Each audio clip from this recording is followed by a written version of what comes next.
Hello, everybody, and welcome to the Outlaw Picks podcast. Outlawed. This time, this week, we're just reviewing this week because there's no fights this weekend. Mate, that is a rarity, isn't it? It's weird. What are they doing? I don't know. I'll be able to sleep. They're getting lazy. I'll be able to sleep this weekend. Yeah. So we're going to talk about UFC 260. Loads to talk about. Wow. We have a new champ. We do. Very exciting. We do. Before we kick off, so we are once again sponsored by Unbound Merino wool. Well, we weren't. I just refused to take this hoodie off. It's pretty good, isn't it? Oh, it's just so nice. It's pretty good. I can just wear it all the time.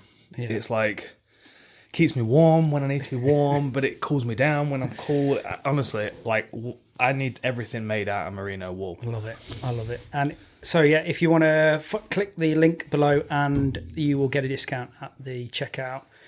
They are very cool. The code's outlaw. Code is outlaw. Yeah. Outlaw, not outlawed. Not outlawed. Okay. Outlaw. Okay. Yeah. I put the wrong code in when I was getting my discount. Okay. Very cool. Yeah? Yeah. Happy Let's days. have a look. Where do you want to start? I mean, it was fun all the way through, really, wasn't it? It was. What did I say about that first fight, though? Azaitar against Barriault. It's going to be they are dramatic. moaning about it now. Who is? Azaitar's camp. Why?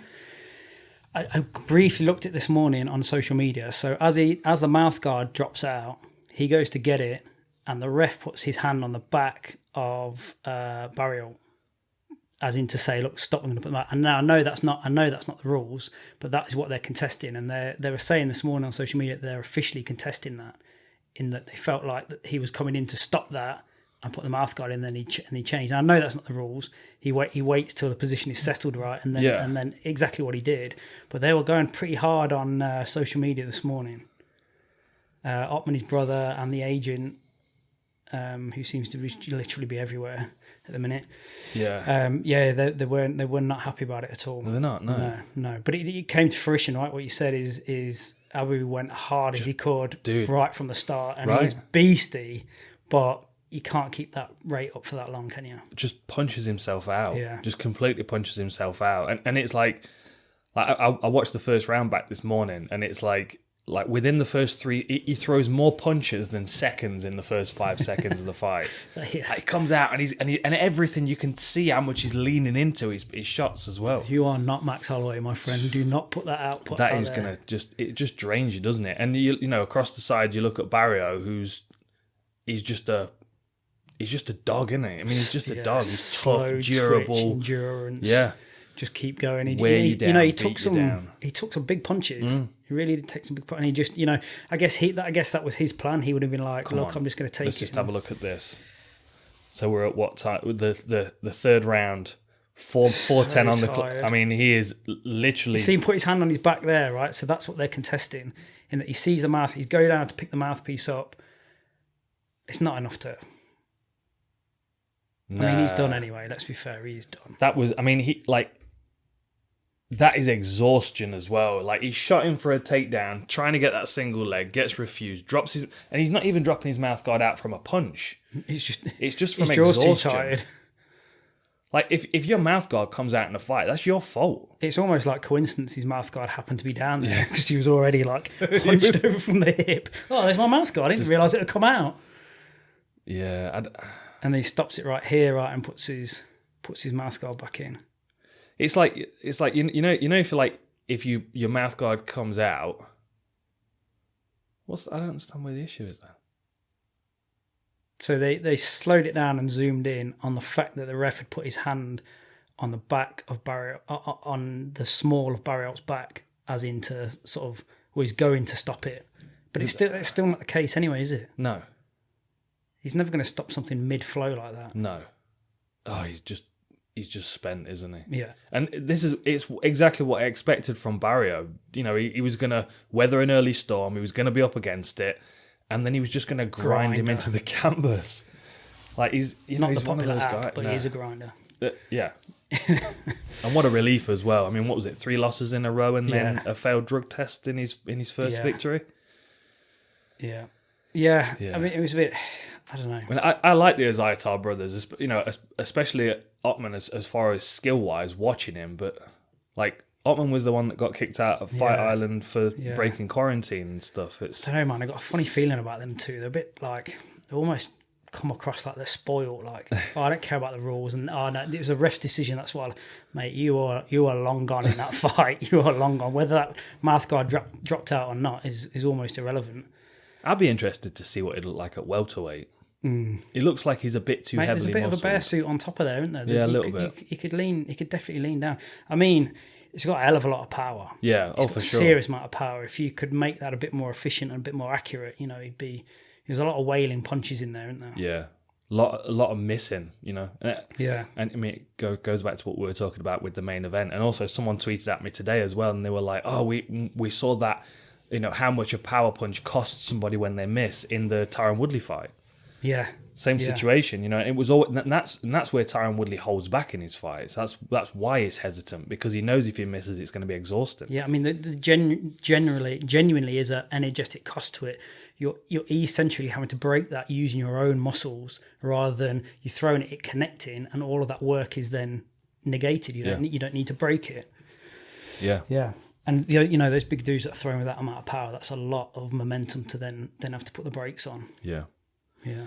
I'm just looking at this. I'm just looking at the stats of this as well. So, Barriault landed 22 punches in the first. Oh, sorry. Let's go total strikes instead of significant. He landed 34 total strikes and took 66 in the first round. Yeah. In the second round, he landed 66 and took 61. In the third round, he landed 90 and took 15. I mean, that nice progression. Turning the switch up. Yeah, and then you look at control as well. 110 for Barriault, 120 for Azaitar in the first round. 43 seconds apiece in the second round. And then the third round, Barriault was in control for 4 minutes and 7 seconds. Proper, changing of the guard within the fight. I swear, you can almost... You felt his fatigue, after a couple of times up against the fence, and he'd thrown a load of punches. You could almost see him oh no, my arms are gone. Here we go. Yeah, horrible. But if that's something that he got on top of though, if he was able to get over that limitation of his cardiovascular system, he's not accurate enough. I don't think. I think that's his progression. But I don't think he could get enough cardio to fight the way he fights. No, but that's part of it. Is a part of the fixing of his cardiovascular issue. Would be making him technically better. Absolutely, yeah, absolutely, yeah. He could do no more fitness training. But if he cleaned up his technique and got more efficient, he wouldn't. I just don't think he would have those problems. Yeah. Not at all. Or maybe not throw a power punch with every single one that you throw. Yeah. I guess if you got that power, you're proud of it and you want to use it, don't you? But yeah. So I don't know. I don't know what. I mean, would the decision have gone his way? If it had gone the distance? Nah, I don't think it would have done. Nah. That was only going one way. Yeah, I don't think it. I think he was. I mean, you obviously you got the first round based on stats alone, but the fight just. The fight just slipped. The first round was the most competitive. Yeah, and then the last one was just a shutout, really. Yeah, no way. Who's next? Omar and Shane. Omar Morales. He just does not look himself at featherweight. Morales. You know when you go back and watch him at lightweight, he was aggressive. He was sharp. Since he's cut down. Yeah, I saw that a little bit different. Did you? Yeah. Well, I thought he was very disciplined in what he did. Because that could have been an all-out brawl in a heartbeat. Shane Young's down to brawl and he's coming to fight. And I wasn't sure. I didn't read it like that. I thought he was being almost pragmatic. Oh shit! If I get in a brawl here, this is a flip of the coin because they can both bang. And I thought he was being. I thought he was trying to manage his fatigue and just pick him apart a little bit because I thought it was a dangerous fight for him. But yeah, you're right. I mean, how many times do we have to address fight in the weight class that you're comfortable at? It makes a big difference, doesn't it? It's interesting that was your take on it, and I do get that perspective, but I didn't feel the same. I didn't feel like he was managing his engagement with Shane Young because he was respectful of how dangerous Shane Young was. I felt like he was managing it based on how he felt personally. Right. He's big, isn't he? He is massive. He's massive. First thing I said when the fight started, I turned to VM, I'm like, gee, he looks huge at this weight class. Yeah. He just, like, you go back to his fight against Benitez or Don Young Ma, and he was like, he was scrapping. Like, in moments where Shane Young stepped in to engage, he would have thrown 2-3 punches back. And in this fight, he didn't. He threw a jab and circled off.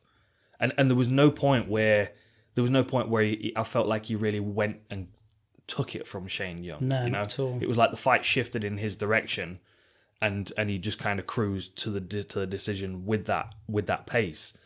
He just didn't go and get it like he has done previously, and he didn't against Giga Chikadze as well.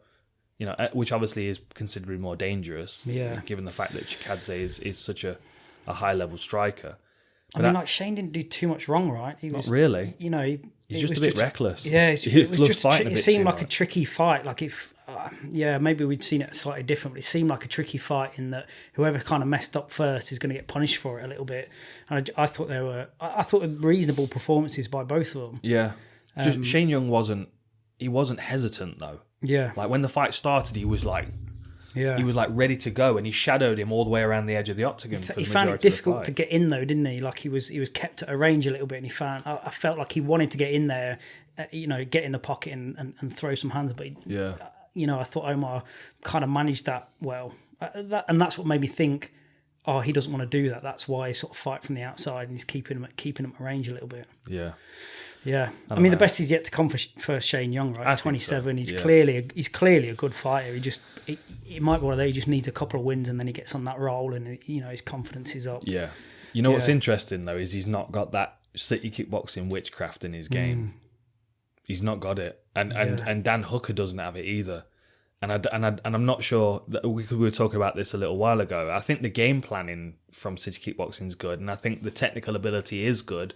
If the fighter has the capacity to understand that technical ability, like there were lots of circumstances in that fight where he could have controlled the space better and set himself up to get inside the striking range of Morales, and he didn't.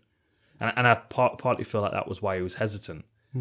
Because if your option is to put your face first every time you step into range, you're going to get hesitant. Whereas if you know you can get inside without risking your own face, you're going to do it. Yeah. And he is a little bit of a warmonger. That's one of the reasons why I like Shane Young. Like you can see him, remember when it was his last opponent he was fighting. He walked onto the stage and he slapped Dana's hand out the way, and he was like fucking like in war mode. He's got the Maori gene. Yeah. You can see him do the hongi at the end. Yeah. The nose and forehead to each other. Yeah, he did that third to eye stuff. Ludwig Klein. Yeah, it is for sure. From anything I've ever read about the hongi, I've never seen like the third eye mentioned, but it seems like there's some third eye stuff going on there. I think so. Yeah. I think it like effectively translates as you're no longer a stranger. Yeah. Like physically you're no longer a stranger. Yeah. It's kind of cool. I like it. It which is weird because as soon as a couple of pub men have had too many beers in the UK, first thing they do is go forehead to forehead, isn't it? slightly different context. Come on, motherfucker. Come on. A few Stellas kicks it off. I wonder what Morales does. I wonder whether he's 33. Yeah, a little bit of a late start. I don't know whether the featherweight division is any easier to navigate than lightweight at the moment. Not really, and especially if your performance at lightweight is, say we use his performance at lightweight as the standard of what he can achieve as far as output goes. If that's rated as 100, I'd say this version of him at featherweight's about 85. Yeah, he's just not quite there. I mean, you'd rather just go out on your shield, wouldn't you, and just fight the way you're supposed to fight at and take it, And I wouldn't say there's anybody like there's nothing particularly stand out about his game. He's just generally well rounded. So he's got as good a chance of people at featherweight as he has at lightweight. And I just feel like those savages at the top of both of those divisions, like okay, solid game's not going to be enough anyway. No, exactly. You're talking elite those guys in those divisions at the minute. He's where he's at in either weight class. He's probably edge of the top 15ish, isn't he? Like he's probably there's someone later on I was going to talk about. But you just get a feel of where they're at. Like you would have to make massive improvements in your game to break the top 10. You're just not. You can just if you see enough fighters, you just get the vibe, don't you? Yeah. Like you're a 10 to 15 ranked fight, which is great, but that's probably your genetic potential. Yeah, and I mean, I think he's. I think given the fact that he's stronger, it looks and appears to me, especially for his output, he looks stronger at 155. He's got a better chance of beating 155ers because he's a better version of himself. Like you look at the outside of the top 15, or just inside the top 15 at featherweight, right? So 15 to 10, you've got Movsar who's gonna maul anybody regardless of whether you're a lightweight or a featherweight. Edson Barbosa, I don't know how he made featherweight. That's ridiculous. Yeah. Bryce Mitchell could be problematic, but that might be an interesting fight for him. Shane Burgos is another interesting fight. Sadiq Youssef and Arnold Allen. And even Jeremy Stevens at 9. You've got, like, they're decent fights for him. Yeah. But I wouldn't say they're any easier than Gregor Gillespie, Alaya Quinta, Kevin Lee, Diego Ferreira, Islam Makhachev. You know what I mean? Like, I'd rather be 15% better and roll the dice against those guys. It's not a great landscape either way, is it? But like Movsar Evloev is going to do exactly what Makhachev is going to do to you, or what Gregor Gillespie is going to do to you. But you stand a better chance because your camp isn't all about your weight the whole time. You're actually got enough energy to start developing your skills. You know, you can go in there feeling like your tank is topped up and you're ready to go. No, I agree. I mean, I know they're killers in that top, but I would even look at that top 15 and say you could probably remove a couple of those guys. Like Felder's probably not going to fight unless it's a super fight, and he's ranked at number 10. Kevin Lee at number 13. I don't know when he's planning on coming back, and same with Alaya Quinta. Like like a bit faded into obscurity. A couple of these guys, they're not faded very into active. real estate. Faded into real estate. Must be some money in it. Yeah, it must be lucrative, mustn't it? When is Alaya Quinta fighting again? I've just said that, and I'm like, now you watch. He's been matched up recently. I'm gonna have a quick look. Yeah, I don't remember seeing it. No. I quite like the. No, nothing. No, he faced Mike Perry on Chael Sonnen's Submission Underground on the 23rd of February last year. That was the last time he was out. You seen Sonnen and Jones going back and forth? Yeah. I mean, I sort of understand. Pay the man. He's the best fighter on the planet. He's the best fighter on the planet. Pay the man. Pay the man. I agree, man. Like, he does get... I know he's been, shall we say, a little loose out of the octagon. But he's the baddest man on the planet. If he was a saint, you'd be a little bit like, oh, that's weird. Exactly. So I do get that. And I know there's some question marks over his pharmaceutical use and what have you. But John Jones is the best fighter we've ever seen for over a long period of time. Yeah. And he kind of deserves it. Yeah. Like, just because you're the best fighter of all time doesn't mean you have to be palatable to everyone. No, but whether you like him or not, he's still the best fighter of all time. Yeah, and I mean, I like Chael. I like Chael and the person that he is, and you know, Chael Sonnen's a character. Yeah, like, he's a character. Please understand this. Chael Sonnen in person's a different individual. I've never met him, but I can well imagine he's probably quite a nice guy. He is. He's a great dude. I've had some real nice messages from him. But like, he plays a character when he's playing that role, and that's exactly what he's doing. And he's so good at it. Yeah, he's so good at being an instigator for drama in the MMA world. But when he was a fluffer, mate, he's like fluffing drama. All how many times have he failed a drug test? How many? He's failed a drug test so many times. It's like he makes jokes about it. He did it in his last fight. It's like, well, it's the first time I've not pissed hot, or like he makes jokes about it all the time. The idea that John Jones is afraid to fight Francis Ngannou is ridiculous. Yeah, like based off what? Like, well, exactly what we were talking about the other week, right? Like if you're John Jones, you don't look at Francis Ngannou the way that us mere mortals look at him. Nah. Like if Daniel Cormier looks at Ngannou and thinks to himself, you know what, I think I could probably beat him. John Jones definitely. You know John Jones can think that. Man. And I still fancy his chances. Like the X factor for Ngannou is that he's got to land. And this is something else we've got to talk about. I know we're jumping around a bit.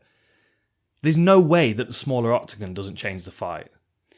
Mate, this narrative is nonsense. He nearly didn't have to jump to get out to his coaches. He just sort of like peeked over the top. Just box jump, just stand on the side. Of course, like if you're fighting Francis, you want as much space as humanly possible, right? As humanly possible. Do his chances of not getting hit with a power punch improve if he's fighting on a tennis court? Yes, they do. Absolutely. Yeah. Baseball field. Right. Go for it. If you can get to me, good on you. Yeah. But like, this is the thing, and like people like, so the full size octagon's 30 feet. The apex octagon's 25 feet. It's a difference of about 200 square feet of space, which then, and consider this, if you made the octagon, the 25-foot octagon into a tank, a fish tank, and you filled it with water, you drop O'Malley in there against Thomas Almeida, and 280 pounds of water's been displaced. Yeah. You put two heavyweights in there, and everyone's got their feet wet. That's a lot of volume. That's a lot of volume. Yeah, it's just it's such a weird narrative that is like they constantly reinforce it. No, it makes no difference to the. Of course it does. Yeah. Like there's even an article about it I was reading yesterday about how the finish rate has jumped up like 12% since they started. Who's making the case that it doesn't make any difference? I've heard really Dana double down on it, saying that the smaller octagon makes no difference. Yeah. If you're playing on an NFL field that's 360, what is it? 360 feet long. I don't know. And you take a third off that, and that's now 240 feet long. How much is played in that last third of the field? Yeah, of course it makes a difference, and it's never going to make more difference than at heavyweight, is it? Like that's where the maximum impact is going to be. For sure. Anyway. John ain't scared, man. No, of course he's not. Like he's scared of brain damage and not getting weighed in for it. That's what he's scared of, which he should be. Like, get paid. If you're taking that kind of risk, get paid. Yeah, I agree. And it's the fight to make. It's a super fight. It's the fight to make. And it just infuriates me that it's being insinuated that he's afraid. I feel like that is it's probably people projecting how they would feel in that situation. Yeah. Like, hold on a minute, John's the baddest man on the planet at the minute. Of course. How about you let him decide whether he's afraid or not? And the reality is, like, if I was standing across the octagon from Ngannou, I'd be a little bit fucking afraid myself as well. Oh, because I would never got in there in the first place. But this is the thing. No way. But this is the thing. In the right circumstance, with the right money, yeah, I'd take that fight because there's a little bit of a crazy chip in my fucking head. Just enough. There might just be that one time. Fighters are dreamers, man. Yeah. Fighters are dreamers. And if I'm John Jones, I'm definitely thinking I can win that fight. Yeah, and John's looking big, man. Yeah. He's looking big. I'd love to have watched like how he's got that, whether he's just laid that muscle on or whether he's stayed explosive, stayed moving, or I know he got into sort of powerlifting for a time around the time he failed the drug test or hid from the drug testers. But he may have got that from the chalk bucket at the gym he was training at. Maybe, I mean, like I've seen photos of the inside of that gym, and it's reminiscent of some place I've trained before. If he can layer that weight on and still move like John Jones moves at light heavyweight, good luck. How much weight do you think he'd have to gain to negate the force of Ngannou coming forward? Like Stipe came in at 235, and I saw something about DC saying that he should have come in heavier. But it didn't suit him last time. I think it's a very individual thing. He couldn't put a flat rate number on it because it just depends how he moves. The minute he starts to lose any speed, because he's going to beat him by speed and technique. He's not going to outpower him. It's impossible to outpower him. Yeah. Just a mechanical power. He's going to beat him by timing, technique, and speed. So the minute your weight gets heavy enough that it's limiting your speed, well, that's the time you need to either pause it or bring it back down a little bit. But it'd be so subjective to work that out. Fascinating fight. You just got to kind of edge your bets on it. If I'm Stipe, I'm like I need to be able to work hard for 25 minutes because that's how I'm weaponizing my conditioning against him. The first round is always going to be hard work because I've always got to try and keep away from him. And again, you put that. The last fight was in full size octagon, wasn't it? Like you give him that space, and it makes a massive difference with his head movement, with his footwork. Yeah, like he couldn't get away from Ngannou, and this is the thing. I don't like Ngannou had definitely improved. Ngannou's definitely improved. He was more cautious. He was more measured. Yeah, his footwork was better. You know what I mean? But at the same time, Ngannou last time would have beaten Stipe in the smaller octagon. Because he would have got to him quicker. He would have landed those shots that Stipe was able to slip and get away from. Like, you remember that clip where he's up against the fence?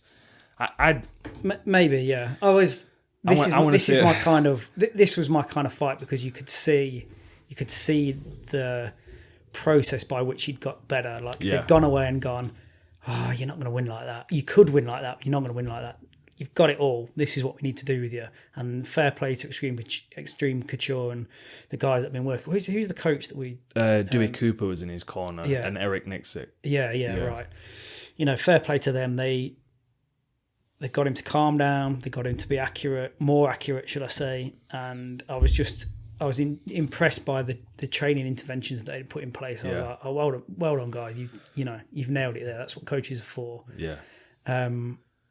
And I thought I just thought he looked good. I thought Stipe was almost like took back by how patient he was. He was like, no, I need you to come at me. That's what I'm gonna. I need you to swing so I can slip and get out of the way. Yeah, exactly. And then he was like, because he didn't want to engage and come in, did he? Because he was like, this is not how it works. I know exactly what you're gonna do. Come on, do it. Yeah. And you got Ngannou posturing like either hand could come, either one could go, and then you're like, and like it's that threat of something happening that then forces Stipe back up against the fence, and Ngannou's like, which way are you going to go? Which way are you going to go? Like last time, Stipe needed him to roll that dice first so he could get himself off the fence, and he didn't do it this time around. Very, very tricky puzzle for Stipe when you're faced with something you're not expecting like that, and you know the consequences of getting this wrong. And the punch that knocked him down was a straight punch as well, which is another adaptation. Another one. Yeah, I really enjoyed it, and I love Ngannou's story. I love the way he sort of, what he's done and how he's got there, and he's champion of the world, and it's just a movie, innit? Did you see the reactions around the world? Yeah, it was brilliant. Love it. And I tell you what I love as well is that photo of him standing on some stairs. Have you seen it from like 10 years ago? He was already on brand. Amazing. He was already on brand. Such forward thinking. Yeah, it's just got a couple of little piercings in his ear. Yeah. And, he's not that big, is he? He's not. Mind you, I think he'd be pretty young, but it wasn't nothing compared to how old is he now? The stature of him now. But I was just, I really like Stipe. I think he's been a great champ. I'll be down with a rematch. I'll be all good with that. It'd be nice to let him have a shot to get that back. But it was a good result. Yeah. It was a good result from Ngannou. Do you think Stipe comes back and fights him again? I don't know, man. I don't know. Depends on how well he's done, I suppose, in the last few years. If I was Stipe, I'd be thinking about retiring from MMA and crossing over to the Triller card. Fighting someone like Antonio Tarver. He'd probably get weighed in and get a lot more money for it. He's got 2 little kids now. Yeah, it changes your perspective. It seems to go either way, right? Like, so for Cowboy, it gave him the impetus to get back in there and go for it, but it does, to some degree, remind you of your mortality. Like, you've got people relying on you now. You've got little helpless children relying on you. So yeah, I don't know. We'll see what we do. He must have stacked some cash over the last few. You'd hope so. Yeah, you'd hope so. Yeah. He's the downside to Miocic is that he's not. It's never been as easy for the UFC to market him. No. No. It was kind of the same with Demetrius Johnson. Like, although he was incredible, he was difficult to market because when he's not in the octagon, he's jet washing his drive. Yeah. Or he's playing video games with 12-year-olds. And, like, that's, like, you can't market someone jet washing their drive as the baddest man on the planet. You do have to, like, remind yourself you're a product sort of thing, don't you? Like, yeah. You're a brand. Yeah, you're a brand. And like, Stipe is just not... He reminds me of like an old 1920s boxer. Stipe does. It was like you know what I mean? Like, here's a story for you. There was a time when there was a fight. I've got a poster of him on my wall, and I've only ever seen maybe 15 seconds of him fighting. And his name was Edwin Gumboat Smith. Oh, recycling's here. His name was Edwin Gumboat Smith. Yeah. And when he was the U.S. Navy heavyweight champion in the world. The reason that set him aside and the reason he's on my wall is because he never refused to fight with anybody. It didn't matter who they were, what colour, what race, or anything like that. And when he was the heavyweight champ of the world, that belt was called the Great White Hope, which is just ridiculous if you think about that. Like, there was a segregation in boxing, and he was the heavyweight champ. But when he got the belt, he was like, I'll fight anybody. I'll fight anybody. And as soon as he did that, he opened the door to all of these incredible boxers and athletes that had previously been fighting amongst themselves, and now were starting to get integrated into mainstream boxing. Nice. And although he was technically good, he just couldn't keep up with some of these guys that were coming through. And Stipe reminded me of that old school technical boxer that if he was fighting other old school guys that are from like early 2000s in the UFC, he'd have been able to manage it, you know? Yeah. But like the new fighters that are coming through, like Ngannou is just incredible. We've talked the UFC is like I don't want to say evolution on steroids because that's a whole different conversation. But it's like a pressure cooker of evolution, isn't it? Yeah. Like you don't get to stay still for a year because someone has already leveled up, and then they've already leveled up, and like that. I think that's the point you're sort of making, is that you could be a champ for a little bit, but there's a rate limiter, isn't there? Yeah. And this new breed that are coming through is just, you know, it's tough to keep up with that top echelon. Well, that like Stipe's a decent sized athlete. He's not particularly fast. He's not particularly strong. Like there's no physical attributes about him that stand out. The reason he's been the heavyweight champion, he's been successful, is because he's been technically good. Kind of similar to like Glover Teixeira at light heavyweight. Yeah. You know, no physical attributes that stand out. Competitive, strong enough, powerful enough, but nothing like he's not super quick like Cyril Gane. He's not super tall like you think of somebody else that Miocic struggled with, Stefan Struve, 7 foot tall.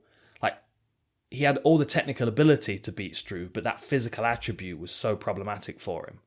It's like the NFL. Like you can't really play in the NFL.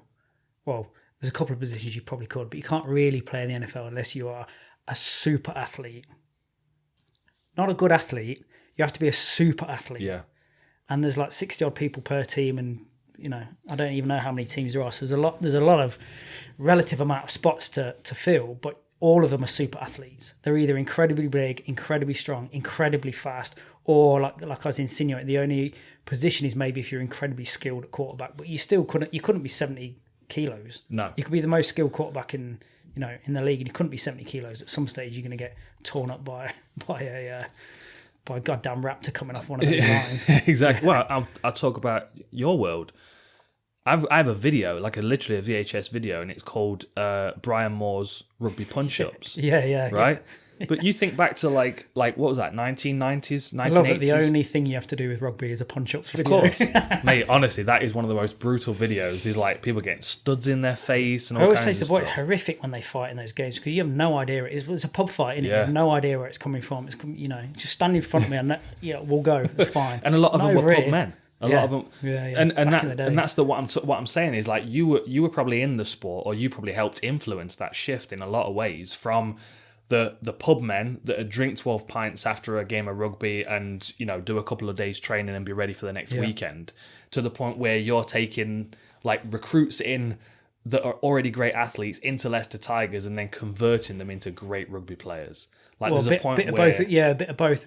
You know, recruiting-wise, you still look at skill probably first. Skill and understanding the game probably first, because you can build physicality to a certain point. Yeah. You know, but yeah, exactly that. And there was even a shift over I started at Leicester in 2004-05, and although it was full-time professional, there was a relatively solid drinking culture. You know, people would they'd get on the piss definitely at the weekend. Maybe they wouldn't tell us, but maybe once in the week, and play. It was just that right at the end or right at the end of that early professionalism. But now, like, I don't hear the stories quite so much anymore. Like, it's they're starting to see themselves as products and brands to a certain extent. It's difficult in a team sport because they're the brand, but you got to look after yourself. I can make some money with this. I better look after it. It's like we were talking about the Oakland Raiders the other day. I mean, in those America's Game DVDs, I used to watch them during training camp. But like, you go back to the 1983 Raiders, like you take the 83 Raiders and you put them against the Raiders today, who the 83 Raiders, they were a Super Bowl winning team, weren't they? And then you've got the Raiders now, who are, the Las Vegas Raiders. They're kind of middle of the road, whatever. I know very little about football at this point. But you wouldn't put those two teams next to one another. It wouldn't be competitive, because now you've got super athletes that know how to play football, and before you had basically criminals and thugs, and like there weren't many like what you would consider to be professional athletes on the team. There were big guys that loved to scrap. You got John Matuzak clotheslining people. You've got one dude covered in stickum. You've got one guy with a cast on his thumb. He's got broken thumb for 5 seasons. Like it's just different. And so the overall point I'm trying to make is I think that this is the dawn of a new era at heavyweight, and I think like Stipe DC was the last of a kind. The last of the kind. Cyril Gaines in exactly. the new thread. Do you know what I mean? Like he's big, but he moves quicker than you'd think someone that big can move. Same with Derek Lewis. Yeah. Same with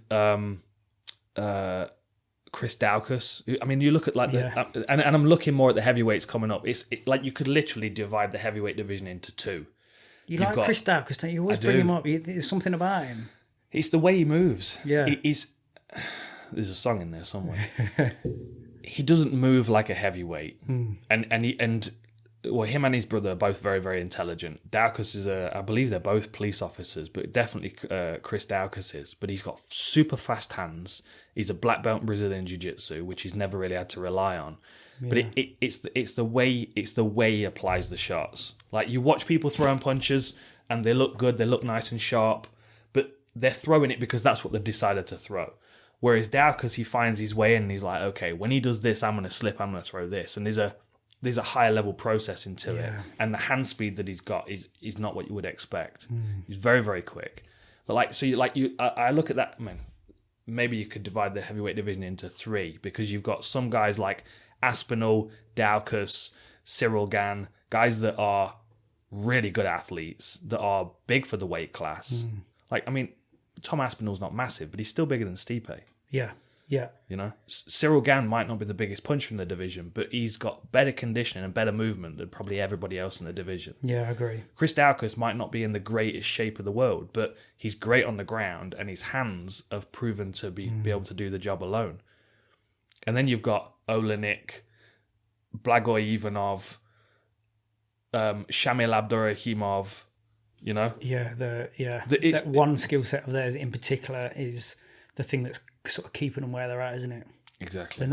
They're further away from being the complete MMA guy, but that skill set is just a bigger platform for everyone to catch up to in it. Yeah, it's the Teixeira effect at heavyweight, and I think Stipe represented the last of the normal human beings at heavyweight. I think him and DC was the last of the dad bod fights at heavyweight.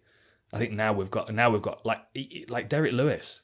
He doesn't move for a guy that's cut into 265 when he's flying knees and head kicks and springing back to his feet when he's been taken down. He's going to get so much better. He just screams out to me that he's like he's already really good and he's just untapped potential. In a couple of years, he won't recognise himself now. In a couple of years' time, he'll be like, "That Rocky doing that." Yeah. Did you see him wrecking that boxer that came into the gym sparring? No. There's a video floating around it from a couple of weeks ago. Some guy basically like a boxer came into the gym and challenged him, and Derek Lewis. I mean, that's a pub fight. Was he okay? He was not okay. He was not okay. He was getting punched through the ropes at one point. Oh, wow. Yeah. I'm going to look that up. I like those. Yeah. I didn't realise that still happened. I still doing that? No, it's crazy, isn't it? Yeah, it still happens. Gym invasions. I love Stipe. I think he's a great all-round fighter, and definitely one of the greatest heavyweights of all time. The more MMA, the more time passes, though, the more we'll look at Stipe like a Cinderella man. Like someone that he was the right person for his time, but like Gumbo Smith would not do anything in the heavyweight division right now. He was 6'2" and had a 72-inch reach, and he was the heavyweight champ of the world. No. Do you know what I mean? It's one of the beauties of this sport is just as you think things are leveling out and settling, something disrupts it, doesn't it? Yeah. Like it never seems to stay where it is for more than not even a couple of years, really. It's pretty much yearly. Someone comes onto the scene, something changes. Oh, we can never go back now. This is the way it is now. Yeah. Yeah. Yeah. That Edward Gumboat Smith, his name was. I'm just going back to it because I find it a really interesting a really interesting story. But the reason he was famous and the reason he's on my wall is because he didn't refuse any fights. He would fight anybody because it was about boxing. Yeah. You know? Yeah. It was about for boxing. the love of the art. Yeah. Yeah, very cool. Fascinating individual. February 17th, 1887 he was born. Do you think they'll do the rematch? Do you think they'll push for Jones? I don't think they'll do the rematch. I'm not sure as Stipe feels like. I don't think he's going to feel confident enough that he can do anything different the second time around. I think as good as Stipe is and as effective he is, I also think he's quite a realistic individual. Part of the reason maybe why he never left his job as a fireman. I don't think he looks at Ngannou now and thinks to himself, I could beat him in a rematch. Do you think the octagon thing might be that little tick in the back of his head? Give me a bigger octagon, he's not going to catch me. If I was Stipe's coach, I'd be weighing heavy on that in training camp. If he wants to come back and fight again, I mean, the thing is, like, so even if Stipe came back to just fight at heavyweight, it's going to be just as risky. Go down the list. Like who are they going to give him? Derek Lewis. Curtis Blades would be a fascinating fight, and if they need a fight for Curtis Blades to get him to the heavyweight title, that's it. But I don't think they do. I think, but see, that's another thing. Like Blades he lost to Ngannou after 2 rounds the first time because he got his eyes swelled shut. Second time around, he got dropped and took a bunch of shots, but he still insists that Goddard stopped that one early, which, I mean, I can see his argument, and if I was him, I would have wanted the fight to go a bit longer, but his legs were just gone, and he was taking shots to try and get back to his feet. But in Curtis Blades' head, it was still stopped too early by a referee, stopped too early by a doctor. Effectively injury, yeah. And he will also see what Stipe did the first time around and think to himself, I can replicate that because I'm a better wrestler. So, like, I think Stipe could come back and have a few interesting fights. I just don't know. I don't know where the value is unless he really wants to get back to the title. And if he does, then just go for the rematch. It might be. Maybe that's why Dana was a bit nonchalant about John Jones, is because he knows he's got some interest. He doesn't have to make that mega fight. Obviously, it's good for business, but he doesn't have to make the mega fight straight away. And the chips are sort of weighted in Dana, the organisation's favour a little bit, aren't they? It's not like, Jones is the only thing we can make right now. We've got to make it. Give him whatever he wants. But that's the thing. If the fight was agreed and they had a contract with John Jones's name on it, agreeing to whatever pay they're offering, they would be promoting that fight like it's nothing else, because that's the fight to make and everyone knows it. The only reason the fight's kind of getting shit on a little bit is because John Jones has not agreed to take it. So the more the UFC promoted, the more value there is in John Jones holding his ground. They don't know what they're doing about everything, but they know what they're doing in this case. They know how to play this game. They definitely know how to play the game. They know how to play the game and how to keep that money out of the fighters' pockets. That's a guarantee. I hope John Jones gets what he's worth, because I tell you what, stepping in there against Ngannou is a life-changing decision. You have to be realistic about that at heavyweight. Like, Alistair Overeem was lucky in that fight. That could have been a lot worse. That power that he can generate. The stakes are higher than anywhere else, aren't they? But so much higher. They're both heavyweights, though. Do you know what I mean? It's not like me stepping in there. Then the stakes are ridiculously high. For one of us. but then like, it's not on John Jones. It's not on John Jones to make sure that Ngannou's getting paid enough to fight him. John Jones knows how dangerous he is. If Jones gets in there with Ngannou, he's going to try and decimate his knee. He's going to try and dislocate his shoulder. I think he could pick him apart. I think he could. In the small octagon, though. It's opening up, though. This wouldn't happen in the small octagon, would it? No, they've got Super Spreader Saturday coming up, haven't they? Where they're going to get fucking a sold-out crowd of Floridians in there. Single-handedly lock down the whole of America. Dude, I'm all for crowds again, but I think it might be too soon. Someone said that's the least your worries in down there is getting corona. Exactly, yeah.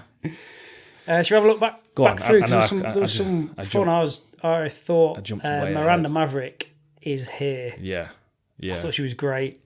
Really enjoyed the fight, actually, and it was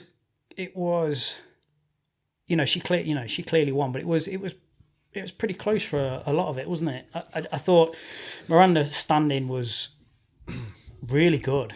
I thought she was really good. Laterally, she moves better than most in that division. She clearly had the advantage. She cut off the cage a lot of the time when Gillian was trying to get away from her. I thought she was great. Yeah. And then it was really close on the floor, wasn't it? It was a proper chess match, and just, a couple of... Obviously, she had a back taken a couple of times, but she didn't seem to panic. She knew the sequence to keep that at bay. Good work, man. Yeah. I really enjoyed that fight. I thought she was great. I think Miranda Maverick's she's a very, very good contender in this division, and Robertson is a little bit of a gatekeeper at this point because she's only got a one-sided game. Yeah, like she very good on the ground, very grappling for MMA. Very, very good. Like, moves around people well, maintains a good weight on them whilst at the same time striking and progressing. There's very, very few times there's any detachment in there. She's always stuck on there, yeah, beautiful. But then you can see how uncomfortable she is when she's backed up against the fence and forced to strike. And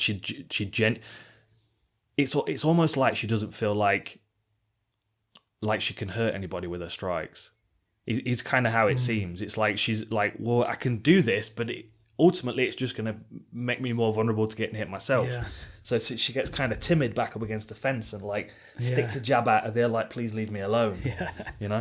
But then on the flip side, like, you've got someone like Angela Hill who is smashing people with elbows, and you got to think, like, if Jillian's so confident to get to the ground, there's nothing stopping her closing distance quickly and landing elbows and knees, and that's where she might be more effective. That might be her evolution, if her coaching team can put that together, and sometimes you just have to match your plan to what you're good at, don't you? Like, it's not always about being the ultimate mixed martial artist. It's about fitting the right thing at the right time for the right person, and that might just be it. She might end up with a really limited game that is about closing distance, cutting elbows, take them down, and she's very, very dominant in that top position on the ground, isn't she? Yeah, exactly. And that as well as being at the main part of her game and where she really wants to win her fights, it's also a safety net for her, which some fighters don't have. So and the thing, like, Din Thomas is her coach, and like, she follows Din Thomas where, like, when he left ATT, she went there. She's very, very invested in Din Thomas. But if I'm Din, who is a great MMA coach, if I'm Din, I'm thinking to myself, I need to give her a different look. Like, what I would do is bring in someone like Phil Nurse would be great. Like a proper Thai boxing coach or something. Was that the guy we were thinking about a couple of shows ago? We were trying to get the Thai boxing. It had something to do with GSP, didn't it? No. Do you think that's someone else? No. Because that's who I was thinking about when you were saying that. It's just come to me. The guy I was talking about, the Thai boxing coach, his name was Yod Willek. Okay. That's who GSP was being trained by. He was around the same age as GSP, maybe a little bit older, but not much. But he was a Thai champion, and he was over in Montreal working with GSP. But you remember when I fought GSP, he had Phil Nurse in his corner, who's the British dude that's got a school in New York, the Watt. He's got a school called the Watt in New York. I just feel like the benefit in her working with a strict Thai boxer is she gets those slamming rounds on pads. Wham, bam, wham, bam, whack, whack, whack, knee, elbow, and it doesn't even necessarily have to. Where's that Thai pad? Where's the new Thai pads? Oh, it's in the other room. No, look next time. I'm just going to tease this. It's not real snake. No snakes were harmed in the creation of this. No snakes were harmed Reptile in the making of this pad. Isn't that beautiful? Yeah. I'm just teasing this. You can't buy these yet, but you will be able to very soon. Heavily in development. Yeah, we'll get there. We'll get in there. Oh. Finally. Yeah. Of all the gloves I've got and tried on, we'll get in there. Finally got some that actually fit a closed fist. Properly. Give us a few more months. We'll get them out for you. We'll get there. They need to be perfect. Yeah, 100%. I think she needs some like slamming rounds of Muay Thai, and just like, even just for the confidence. Like you say, she's timid about. She knows she's normally outmatched. We'll give her a little bit, and then at least she can use it to set something up. Hit a solid double and go to the thing she's good at. Yeah. Or at least put volume in your opponent's direction so they want to clinch. You know? Yeah. Well, so what do you do with like Miranda now? You probably don't want to rush her and throw her up there just because she's on a she's saying all the right things in terms of she looks like she's got potential to do something in this division. You just probably won't want to rush her too quickly, I don't think. A lot of people are matched up above her. Yeah, I'm just looking at the rankings. See if I mean there are good options above her. There really are, even just inside the top 15. But Lee's matched, Shevchenko's matched, Santos and Roxy are matched. You've got. I mean, Gillian's at number 15.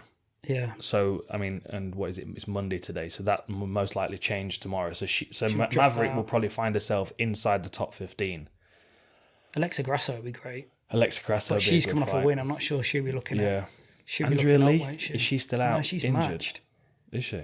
Yeah, I can't remember. Is she matched? She might be a match with Antonia Shevchenko. Okay. Macy Barber's not matched. One. Yeah, see, Macy Barber would be a good scrap because they're both like physically imposing as well. That's probably one. What's she 13th? 14th. Yeah, Barber is. She got 14th, 15th. That's maybe not a bad interim. Like I say, you don't want to rush Miranda straight up there for her to. You don't want to give us someone like a Roxanne Modafferi who might just be a bit technically too much right now. I think Shevchenko might be an interesting one. She's matched up though. I think she's matched with Andrea Lee. Yeah, I mean maybe the winner of that one. Macy Barber's an interesting one because she wins a lot of her fights on the fact that she's very physical. Yeah, and I think Miranda Maverick, they might cancel each other out, and that's where I think that's where we'll see some skill deficits on one side or the other. And I actually think Miranda Maverick's technically more skilled than Macy Barber at the moment. Yeah, I don't think she'll be intimidated by her athleticism either because they are relatively close in terms of pure athlete. Miranda Maverick looks in good shape when you see her on camera, but when she came into the Fight Week interviews in Fight Island, like she's like compared to everybody else on the card, you're like, geez, like she's hench. Yeah. Heavily muscled, very lean, but also, sits there and he's very articulate as well. Like I said, she was studying for a PhD. Right. Very cool. And you can tell there's that place bar and vibe about the way that she fights as well. She doesn't, not everything's a power punch. Yeah. We'll see what they do. But it'll be, she's in a good spot.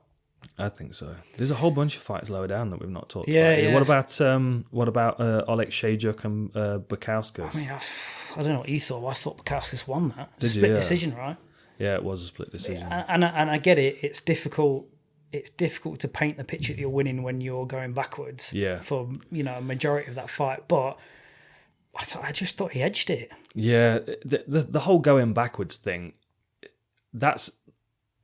That's something that the judges need to fix in their own mind. Like I've been researching for that the Glory fight that I'm breaking down. I'm doing that later today. Alex Pereira against Artem Vakitov. There was one of the judges scored all 5 rounds for Vakitov. Yeah, and there's just no way. Yeah, I like to look at the scorecards and go, okay, so what did they see? Like, why did they score every round to that fighter? And literally the only thing I can bring it down to in that fight is that it's because he was moving forward. Yeah, it's the only way that you score every round to forward. Do you know what I mean? Especially pick me apart. Gloves. Yeah. The thing is, Oleksiejczuk is he hurt him. It hurt him a few times, and that last round, the biggest punch in that last round was a body shot. And that hurt him bad. That was lovely, wasn't it? Yeah. And like I don't know why there's something so much more like gratifying when someone lands a body shot, even more than like a KO. Because everyone goes, oh, that hurt. Yeah. And those body shots as well. I mean, I don't believe in accidental shots as well. Oh, that's something else we could talk about. Is Askren's reply to Masvidal and the saying you got Luque. I'm gonna tell you a little story. We're just gonna divert you. So I interviewed Ben Askren before the Damian Maia fight, right? And I like Askren. We've always had good conversations. And I expected when I asked him this question, he was going to be able to go, oh yeah, no, I saw this. This is what had happened. This is the mistake I made, etc., etc. And he didn't. And in that moment, I was disappointed. I was like, oh. Because what had happened was, obviously, he was coming off the Masvidal knockout, and he was going into the Damian Maia fight. This was in Singapore. And I when he sat down, I said to him, so what's your process been since the Masvidal knockout? And he was just kind of, it was just one of those things. So I said, so have you watched the fight back, and did you figure out why it happened? And it was like, well, I just level changed onto a flying knee. I'm like, There's so much more to it than that. Yeah. Like, first of all, Masvidal was drilling the technique. He knew exactly what he was going to throw before he got in there. And he knew that was his tick. Yeah. He knew that was his thing. Level changes with his head to that side. Like the breakdown I did on Inside the Octagon, where you can compare the level change against Robbie Lawler and the level change against Masvidal. He's in exactly the same situation. Arms out, head to the left, like right in the position where Masvidal threw the knee. If Masvidal runs at you, what are you going to do? The thing you know best. That's the thing you're going to go to. Yeah. That's why when people get backed up against the fence, you can force them to level change onto a knee because you know their characteristic. Yeah. Yeah, that is disappointing, isn't it? It was so frustrating because it just wasn't a lucky knee. There's no such thing, it just happened. And don't get me wrong, if they fought 10 times, Masvidal probably wouldn't land it another 9 times. You know, he maybe land it once, but it's doubtful. But that was a perfectly executed knockout. He knew exactly what he was doing. He knew exactly where Askren was going to be. There's a lot of variables happening in real time to time that and land it. Yeah. He got enough credit for it, didn't he? And then you watch him peel out of the corner, and Masvidal, he comes out and he goes over towards the right and then cuts back across to the left to force him to get his head to that side. So he was there for the knee. Good on him. And then like that reply to Masvidal is like, just to look at it. Yeah, but he's all in shows that. A lack of examination. He's all in that. At the minute, when stuff with YouTube is happening, I just don't know what's real and what's not. Do you know what I mean? It's just talk and nonsense and belly slapping and stuff. Do you know what I mean? It's like, I don't know what's going on right now. Yeah. To be honest, I disengage from it a little bit, but you know. I quite like this whole Triller thing that's happening. Yeah. I quite like it. I'd like it if you fought Oscar De La Hoya. Oh, mate, I would love that I'd buy fight. into that. I'd love that fight. I'd buy into that massacre. Yeah. All right, who have we got? Where are we at? Menifield. Well, no, sorry, no, but you thought Bukauskas took it, did you? I think, yeah. I mean, it was close, and I get that it was a split decision, but it was a close. I'm just looking at the strikes landed. I mean, Bukauskas outstruck him by a few strikes in the first and second round, but then that last round, Oleksiejczuk beat him by 5 punches. I mean, there's not much in it, really. No, it's a split decision, I guess, but I did feel like Oleksiejczuk maybe hurt him a bit more with what he did land. Bukauskas maybe landed a bit more, but didn't really hurt him quite as much, I don't think. Yeah. And, maybe that's what they saw, but... Yeah, I like them both. I think they've both got a good run in them, I think. I want Oleksiejczuk to cut to middleweight and fight Gastelum. Oh yeah, that's the fight. He's not a light heavyweight, is he? Let's be honest. No, he did look a bit dwarfed. Didn't he? Did, yeah. And he fights with that style because he knows he's got gas for days and it's not going to run out. That's how he won his previous fights in the UFC, is just by being too much for the guys. Yeah, I mean, there's a reasonable amount of body fat on him. He could do that cut. Yeah, you could lean him up a little bit. Yeah, I'd like to see. I mean, Bukauskas is a big individual for that weight class. I wonder whether he's got the firepower though at this level to. Yeah, like I said, he did land clean a few times and he just didn't get an effect. Oleksiejczuk's just. I like his nickname as well, Lord. Lord Oleksiejczuk. What about Abubakar? Oh man, I can't say it like that. I can't say it like that. Don't you start. Abubakar was. I thought he was like excellent. It's clinical, isn't it? Excellent, yeah. He just mixed everything up, and Gooden's, he's dangerous in the fact that he does have a level of skill, and he's clearly a good athlete.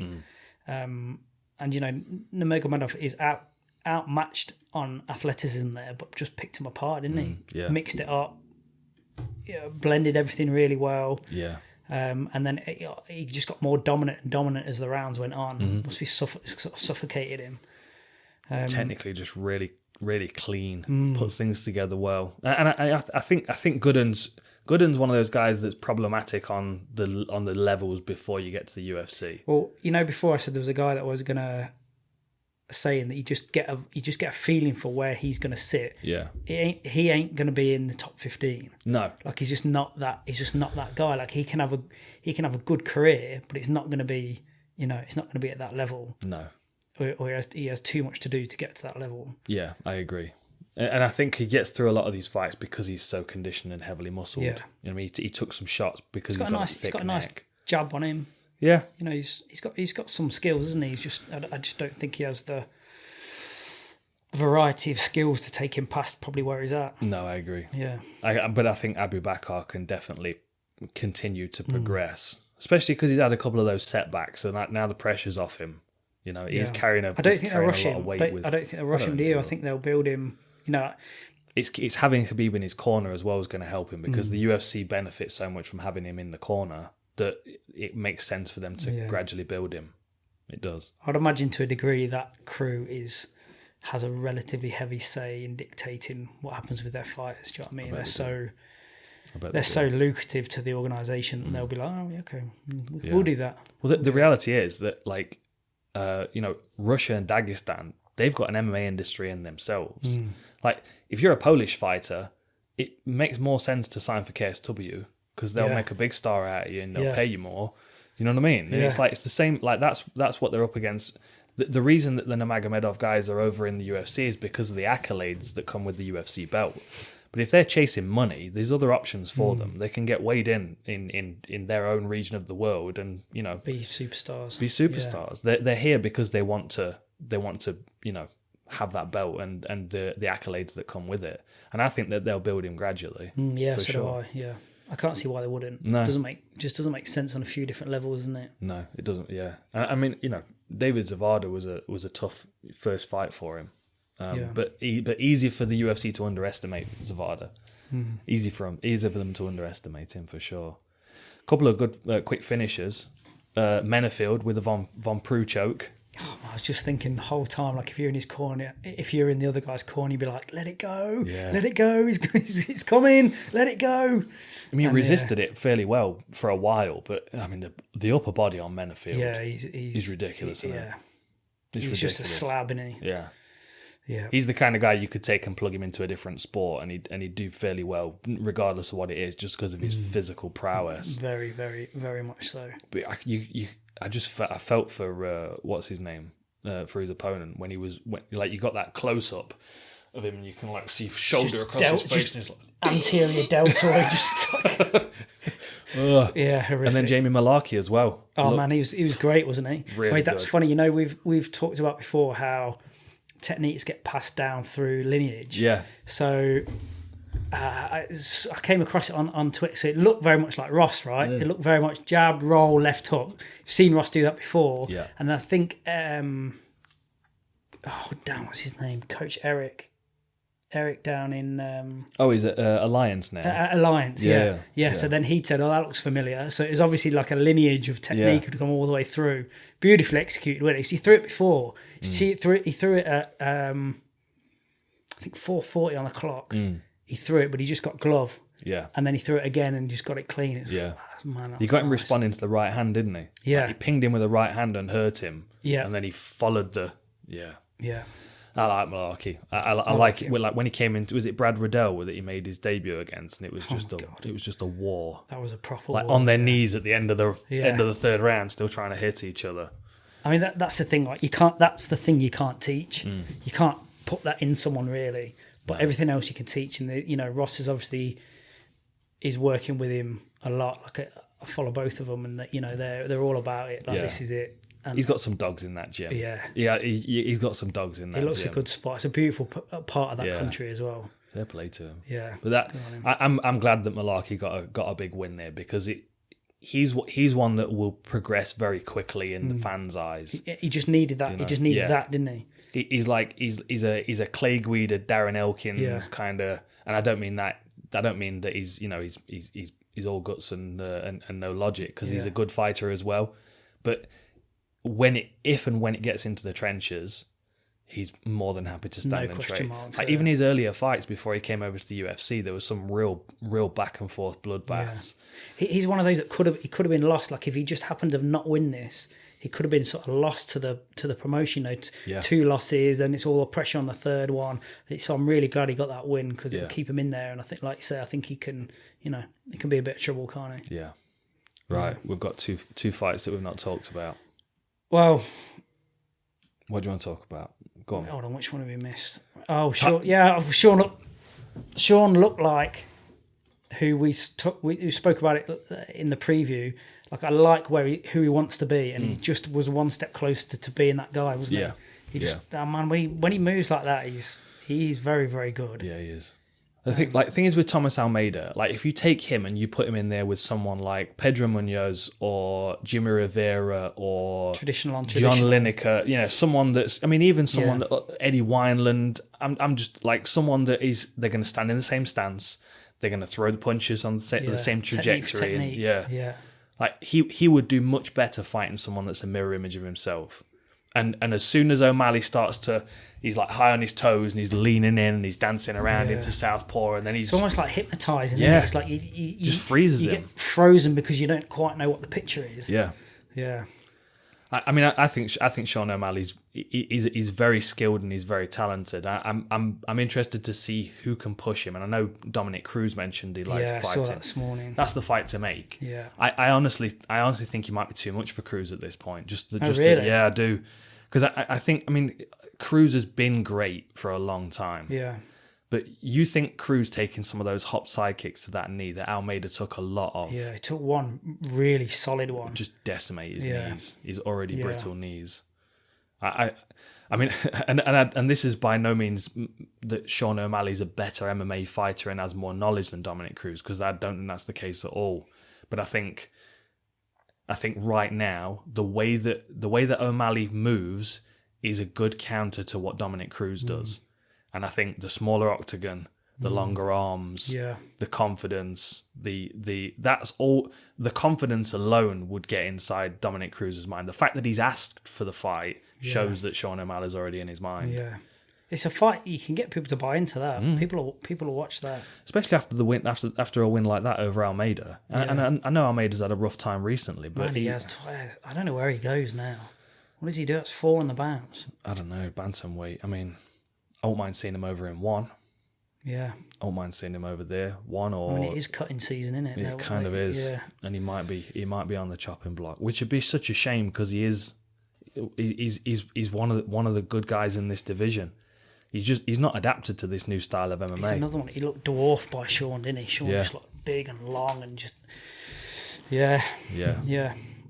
We'll see what happens. Yeah, good for Sugar Man. I thought he looked good. I know he polarizes people a little bit, and it's kind of we don't live in the same world to a lot of extent. He's more like to live in my kid's world than my world. But I like who he is as an athlete. I think he's on the right track. I like what he's trying to do. Yeah. Well, look at those rankings. Like the fact that above him so O'Malley's not ranked at the moment. Marlon Vera, Kyler Phillips, Cody Stamen, Merab Dvalishvili, Jimmy Rivera, Rafael Asuncao, and then Dominic Cruz. Like Dominic Cruz has kicked the door wide open. It's like, come on into the bantamweight division. Come on in. Man, he's he's leapfrogging probably two more fights he would have to do to get there at least, isn't it? For sure. And some flipping savages. Mate, can you imagine him against Kyler Phillips? Yeah. That'd be a hell of a fight. Yeah. That's the way forward. That's probably the fight if Cruz hadn't said anything. Yeah, for sure. Yeah. Yeah, that'd be great. Yeah, that's the thing. It's like that's why you can see, because Cruz has got no real benefit in fighting Sean O'Malley. No. Like he should be looking up the rankings at other people he can face, and interesting move. I think that's a really risky one for him. What about Tyron Woodley? Well, he tried, didn't he? That's not going to bloody encourage him to fight like that. He tried though, didn't he? Yeah, that's sort of who we want. That's sort of who we want, and that's not. He's got negative feedback. But I was thinking, he's obviously had some. He got fight of the night though. I did it. Yeah, that was a bit of a. That was a bit of a. Yeah. Thank you. It's a bit of. This is what we've been waiting for all along.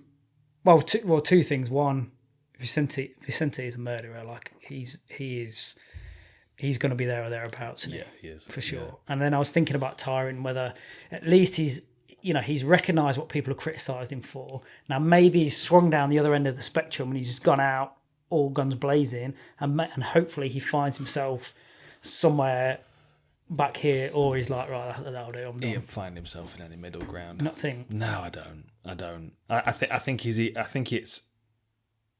I can starch him with one punch, but if I throw 5 of these and miss every one, I'm done. And at 38, he's nearly 39. Man, his body, when he gets hit hard and he gets fatigued, his body just shuts down, doesn't it? It's like basically just, I'm done. Yeah. There's no coming back from this.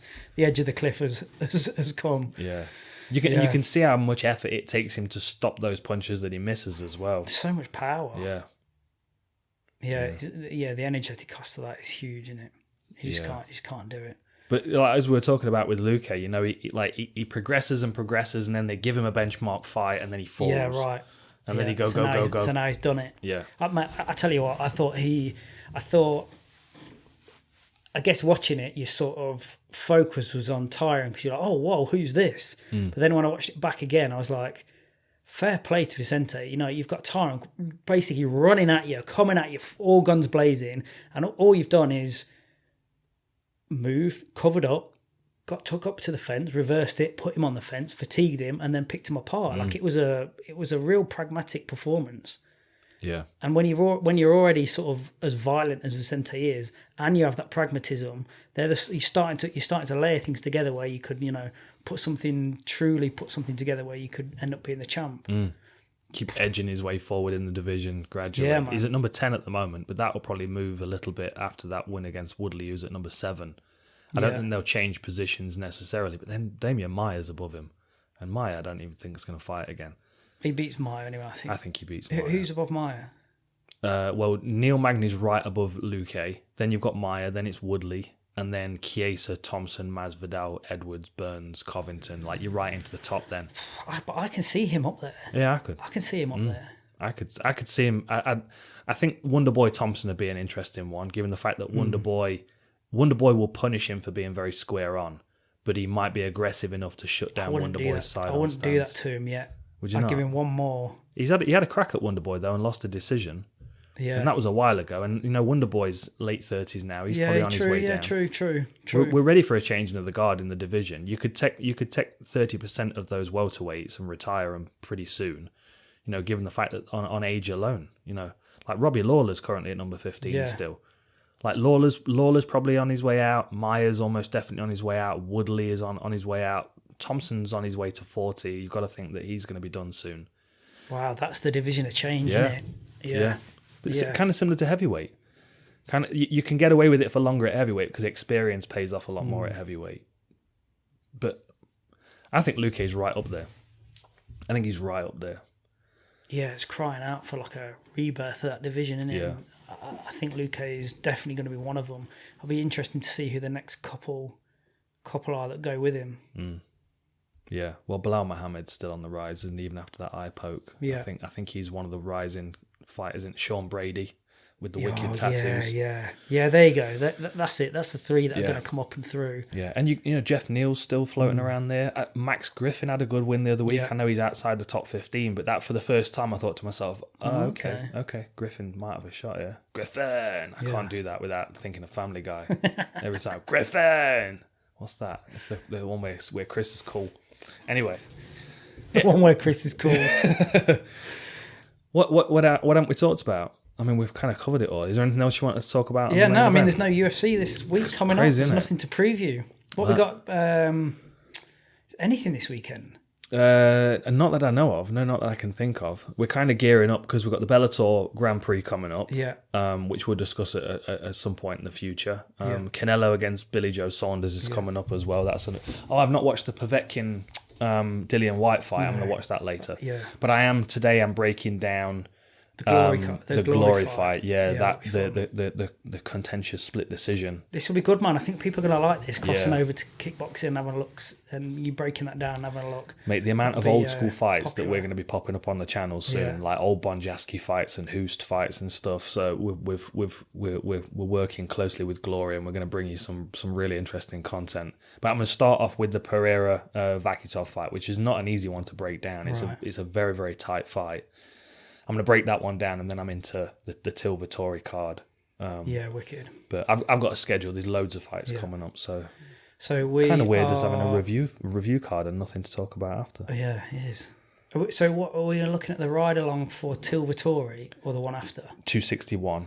Yeah, I'm still waiting on the banner arriving, but once that's cool, man. That'd be fun. Yeah. We have a couple of new like weekly shows coming up. One of them is going to be the ride along because we've had loads and loads of requests for a companion type of show. But we're doing it our style, of course, and it's going to be a lot of fun. So we're just waiting on 2 3-seater sofas and a backdrop to arrive, and then we're going to get into that and some serious amounts of caffeine. Yeah. Yeah, I might be in the ride along like this. You won't. Just keep talking. You won't. I can barely hold still when the fight's on, so I'll keep nudging you and stuff. But yeah. Yeah, all good. Nice. Easy week for us. Easy. Nice one. Thanks for joining us. I would say they enjoyed the fights this weekend, but there are none. So go back and watch some old school ones, or check out some of the stuff on the channel. The Raptors are doing loads of stuff at the moment on the channel. There's Mads Burnell stuff going up there. There's some stuff with Jesse Jess. Yeah, so part 2 of the Mads Burnell thing, I think, is going up tonight. Yeah. Oh, well, actually, it'll be up by now. By the time this goes out, that'll be up. Mads is super slick. Super slick. Definitely is one of the best in his weight class in the world, for sure. I'd drop him in against any of these featherweights right now. Yeah, there's loads on the channel, man. It's humming at the minute. Jump on and have a look. Yeah. Wicked. And check out Unbound Merino. Oh, yeah. Yeah, click the link. Grab yourself some Merino wool garms. Very nice. What's that video game? Come to the dark side. Not that one. What's the ninja video game? Oh, Assassin's Creed. Assassin's Creed. Assassin's Creed. Mate, I'm all over it. Yeah. I'm all over it. I'm all over it. Yeah, you said that now. I'm never taking this hoodie off again. Okay. All good? Yeah, wicked. All right. Thanks a lot, everybody. See you next time. Nice.